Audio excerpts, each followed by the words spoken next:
Alright, let's dive into something that's been making waves in the football world lately, and trust me, it's a topic that goes way beyond just the sport itself.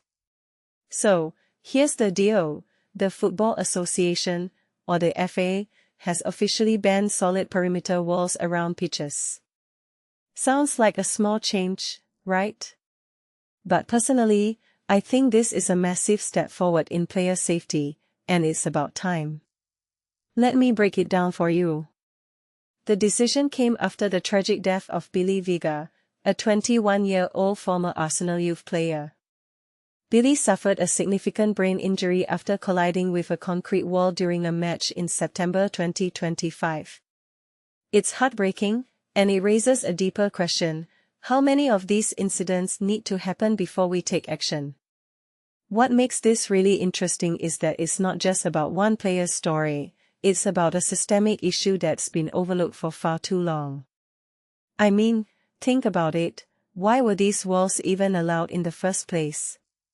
From my perspective, this is a wake-up call for the entire football community to prioritize safety over tradition. Now, let's talk about the specifics.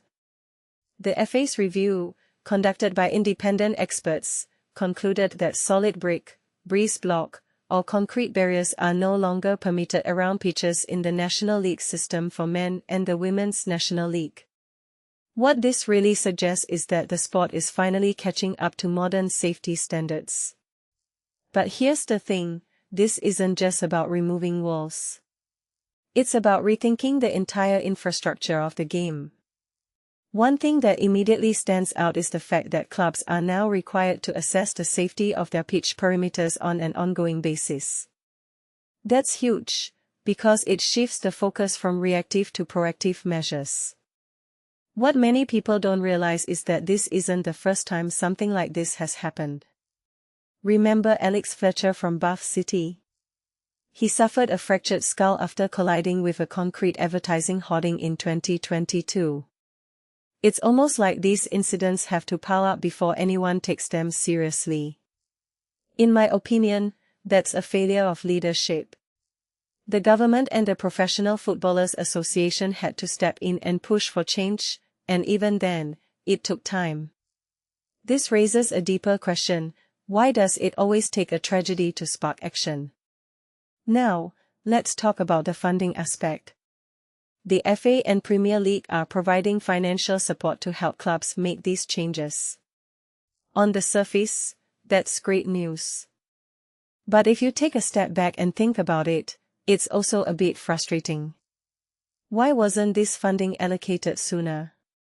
Why did it take a petition with over 4,000 signatures and public pressure to get the ball rolling? A detail I find fascinating is that this isn't just a logistical issue, it's a cultural one.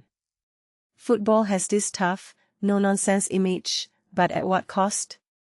Player safety should never be compromised for the sake of tradition or aesthetics. Here's where it gets even more interesting: the ban isn't just about removing walls. If they can't be removed for structural reasons, they have to be covered with suitable protection. That's a smart compromise, but it also highlights how deeply ingrained these hazards are in the sport's infrastructure. Personally, I think this is just the beginning.